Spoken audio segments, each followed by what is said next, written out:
this and other paintings, Greuze was occupied with conveying the interior states of his subjects.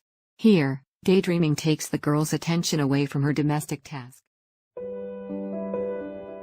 This painting of a girl winding wool is an example of the closely observed genre paintings that brought acclaim to the painter Jean-Baptiste Greuze.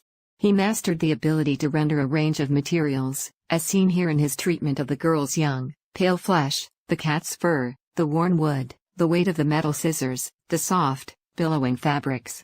The letter B carved somewhat roughly into the chair back may refer to his wife's maiden name, Baptiste. They were married in 1759, the same year this picture was first exhibited.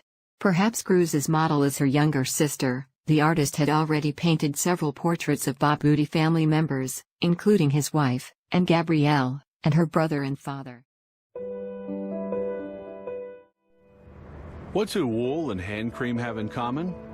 Well, a sheep's fleece has an oily protective coating, which contains a substance called wool grease. When factories make yarn, they first clean the wool with detergents. The grease is processed into lanolin, a common ingredient in hand creams.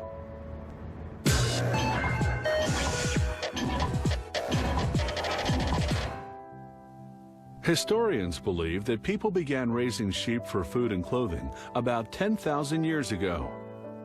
And around 4000 BC, they started spinning the wool into yarn for weaving fabric. The Romans brought wool production to England in about 50 AD. Woolen fabrics would become the country's chief export for centuries. In 1797, Britain shipped 13 sheep to Australia, starting what would become the largest wool industry in the world today. Jean-Baptiste Greuze was born in Tournus in 1725, sixth son of a master tiler. Legend has it that the young Greuze convinced his father of his natural aptitude for painting when he showed him a pen and ink drawing of St. James, which his father mistook for an engraving.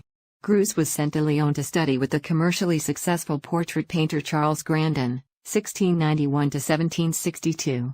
Sometime before 1755, Greuze left Lyon for Paris, where he went to pursue his studies at the Académie Royale de Peinture et de Sculpture.